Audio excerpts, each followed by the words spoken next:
하나님 말씀 역대상 17장 1절에서 15절 말씀까지입니다.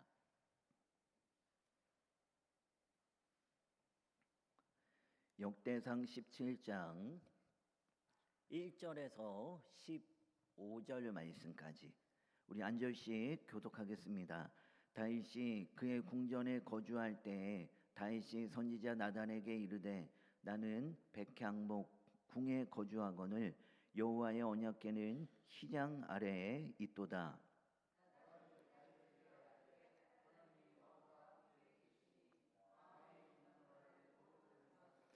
그 밤에 하나님의 말씀이 나단에게 임하여 이르시되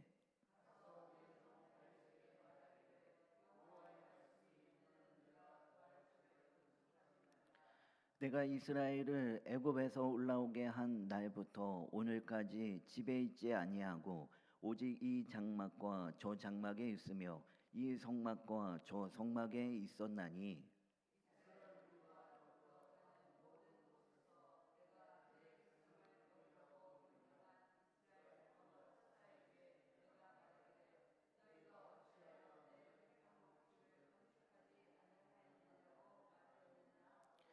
또한 내 종 다윗에게 이처럼 말하라. 만군의 여호와께서 이처럼 말씀하시기를 내가 너를 목장 곧 양떼를 따라다니던 데에서 데려다가 내 백성 이스라엘의 주권자로 삼고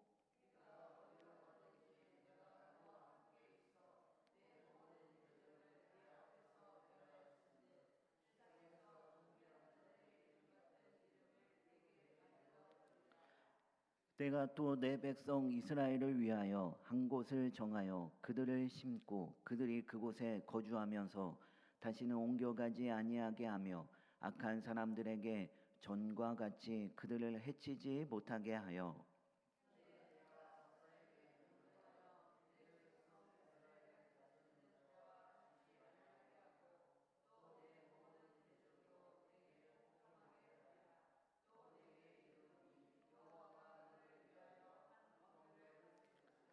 네 생명의 연한이 차서 네가 조상들에게로 돌아가면 내가 네 뒤에 네 씨 곧 네 아들 중 하나를 세우고 그 나라를 견고하게 하리니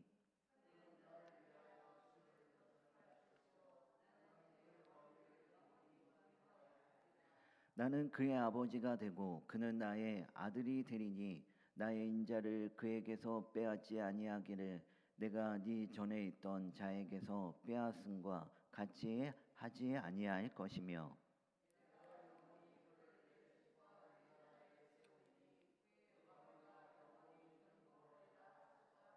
같이 있습니다. 나단이 이 모든 말씀과 이 모든 계시대로 다윗에게 전하니라. 아멘. 네, 오늘 본문 말씀은 소위 다윗의 언약이라고 하는 역대기 전체의 핵심이 되는 아주 중요한 말씀입니다.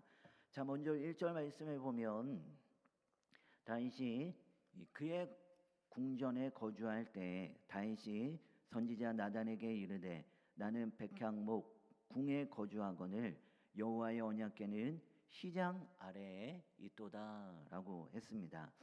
자, 여기에 보니까 이 다윗과 여호와의 언약궤를 서로 대조하며 말씀하고 있는데요. 다윗은 지금 히람 왕이 지어준 이 화려한 이 왕궁에 거하고 있는데 그에 비해 하나님의 임재의 상징인 이 언약궤는 아주 초라한 휘장 아래에 놓여 있다라고 말을 합니다. 자, 이 말은 누가 진짜 왕이다라는 것입니까? 하나님이 진짜 왕이시다라는 것입니다. 자신은 그저 대리 통치자일 뿐 진짜 왕은 누구냐? 하나님이시다라는 것입니다. 그런데 자신은 화려한 이 왕궁에 거하고 있는데 진짜 왕이신 여호와 하나님, 하나님의 임재의 상징인 이 여호와의 언약궤는 초라한 휘장의 안에 있으니 이 다윗의 마음은 너무나도 송구하고 너무나도 안타까웠습니다. 그래서 다윗은 하나님의 전인 성전을 건축하기로 마음을 먹습니다. 나단 선지자 또한 다윗의 계획에 적극 찬성을 합니다. 그런데 나단 선지자를 통해 전해준 하나님의 뜻은 달랐습니다. 4절 말씀해 보니까 가서 내 종 다윗에게 말하기를 여호와의 말씀이 너는 내가 거할 집을 건축하지 말라라고 했습니다. 다윗은 하나님의 거하시는 성전을 건축하기를 원했는데 하나님의 뜻은 어떠했습니까? 하나님의 뜻은 달랐습니다. 내가 거할 집을 건축하지 말라라고 하시면서 하나님은 성전 건축에 대하여 반대 의사를 밝히고 계십니다. 자, 이것을 통해 우리가 알 수 있는 사실은 아무리 인간적으로 선한 뜻이라 한다 할지라도 하나님의 뜻은 다를 수 있다라는 것입니다. 내가 보기에는 이건 맞는 것 같고 이렇게 해야 하고 또한 누가 보더라도 이건 틀린 것이 아니라 한다 할지라도 그렇다 한다 할지라도 하나님의 뜻이 무조건 내 뜻과 맞다라고 말할 수 있다라고 말할 수 없다라는 것입니다. 하나님의 뜻은 우리와 다를 수 있습니다. 왜냐하면 하나님은 더 크고 더 높으신 분이시기 때문에 그렇습니다. 그래서 우리보다 더 크고 더 높고 더 깊으신 놀라운 하나님의 계획과 더 크신 하나님의 뜻과 생각을 가지고 계십니다. 다윗 또한 마찬가지입니다. 다윗은 성전 건축 짓기를 원했지만 하나님은 성전 건축을 원하지 않으셨습니다. 성전 건축은 그의 아들인 솔로몬 때 성전을 건축했죠.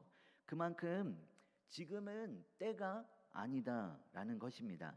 성전 건축은 지금 다윗의 때가 아닌 솔로몬 때에 건축하기를 하나님은 원하셨습니다.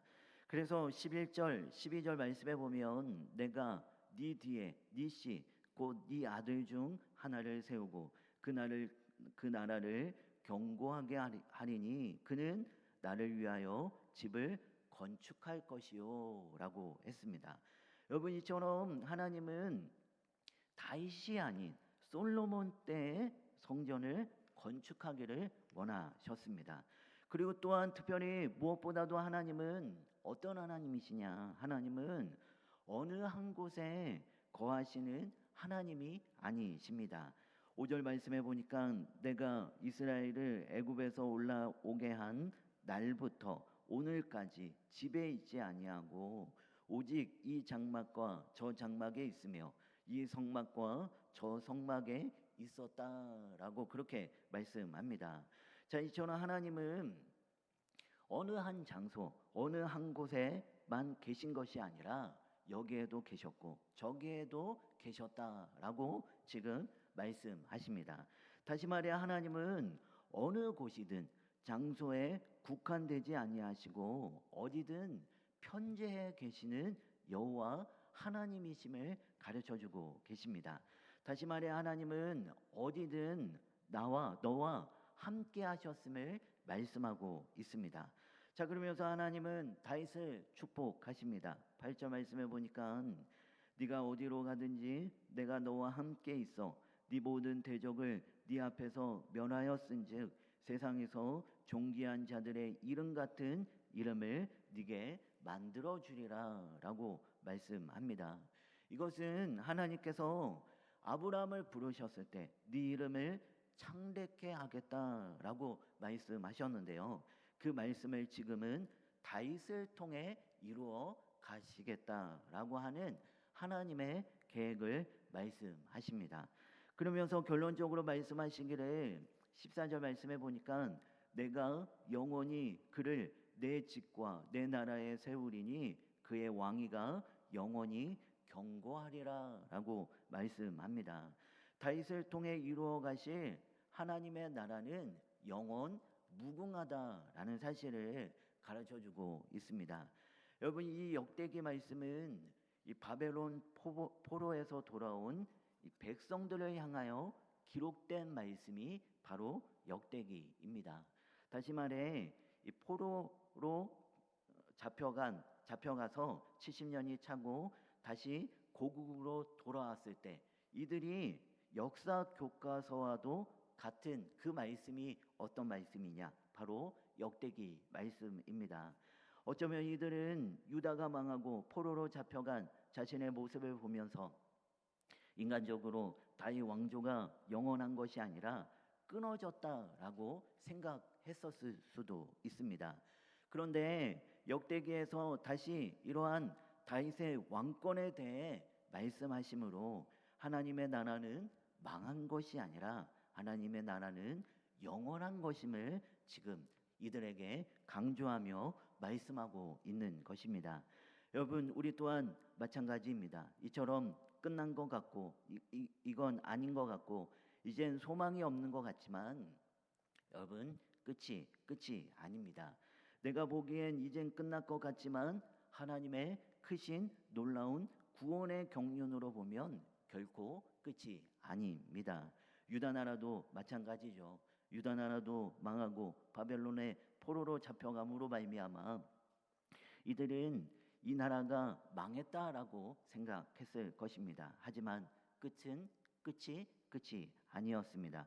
하나님은 그 망한 유다 나라를 통하여서 다시 이루어 가실 영원한 하나님의 나라를 말씀하고 계십니다. 여러분, 오늘 하루도 오늘 주신 이 말씀을 기억하며 우리가 소망 가운데 삶을 살아가는 우리 모두가 다 되어지길 소망합니다. 나를 통해 이루어 가실 그 하나님의 방대한 그 하나님의 놀라우신 그 뜻을 기대하며 오늘 또한 하나님의 그 뜻을 어떻게 이루어 가실지 우리가 기대하며 삶을 살아가는 우리 모두가 다 되어지길 소망합니다. 우리 함께 기도합시다. 오늘 말씀을 기억하며 우리 주여 한번 외쳐 우리의 통성을 하나님께 기도하고 자, 이렇게 기도하다가 돌아가시겠습니다. 주여, 살아계신 하나님 아버지, 하나님의 나라는 영원하고 하나님 나라는 결코 망하지 아님을 이 시간에 말씀을 통해 우리가 살펴보았습니다. 하나님, 우리의 삶 가운데서도